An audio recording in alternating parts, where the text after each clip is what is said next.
कई कहते हैं वो मर चुका है, कुछ लोग कहते हैं उसे गैंग्रीन हो गया है। लेकिन सच क्या है?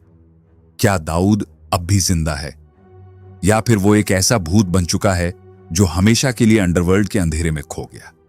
लेकिन एक थ्योरी यह भी कहती है कि दाऊद का सरेंडर इसीलिए ठुकरा दिया गया क्योंकि अगर वो भारत आता तो उसके मुंह से ऐसे नाम निकल सकते थे जो न सिर्फ अंडरवर्ल्ड बल्कि राजनीति और ब्यूरोक्रेसी तक हिला सकते थे। उसकी जुबान खुलती तो न जाने कितने बड़े बड़े लोग बेनकाब हो सकते थे, और यही वजह थी कि उसे कभी भी सरेंडर करने का मौका नहीं दिया गया। सोचिए, ओसामा बिन लादेन को अमेरिका पाकिस्तान में घुसकर गोली मार देता है। पाब्लो एस्कोबार को कोलंबियन पुलिस ढेर कर देती है। आयमान अल जवाहिरी को ड्रोन हमले में उड़ा दिया जाता है। लेकिन दाऊद इब्राहिम, आखिर ऐसा क्या है कि वो इतने सालों से खुला घूम रहा है? दाऊद इब्राहिम एक पहेली क्यों बना हुआ है? आज तक हर इंटेलिजेंस रिपोर्ट यही कहती है कि दाऊद पाकिस्तान में ही है।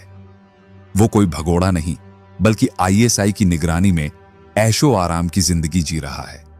वहीं से आतंकी संगठनों से संपर्क में रहता है और अपना धंधा चलाता है। ड्रग्स, हथियारों की डीलिंग, हवाला, नकली नोटों का कारोबार, हर जगह उसका नाम है।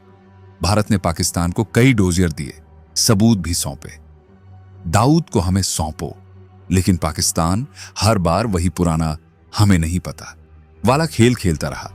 हालांकि एक रिपोर्ट लीक हुई थी जिसमें पाकिस्तान की एजेंसियों ने खुद माना था कि दाऊद कराची में रह रहा है। लेकिन जब यह रिपोर्ट बाहर आई तो पाकिस्तान ने उससे पल्ला झाड़ लिया। वो हमारे यहां नहीं है तो फिर कहां है? कई अफवाहें हैं कि उसके पास अलग अलग नामों से कई पासपोर्ट हैं।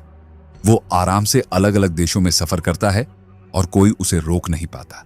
लेकिन सवाल यह नहीं है कि वो कहां है, सवाल यह है कि अब तक वो बचा कैसे हुआ है। 40 साल से ज्यादा हो गए उसके जुर्म करते, लेकिन अब तक उसे कोई पकड़ नहीं पाया।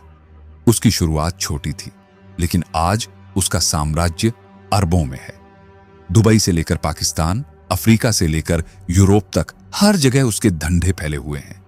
लेकिन इस सारी दौलत और ऐशो आराम से बड़ा सवाल यह है, कब तक वो कानून से बचता रहेगा?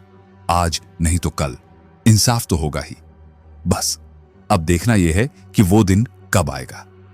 तो दोस्तों, दाऊद इब्राहिम की कहानी यहीं खत्म नहीं होती, बल्कि कई ऐसे राज अब भी दफन हैं जो सामने आने बाकी हैं।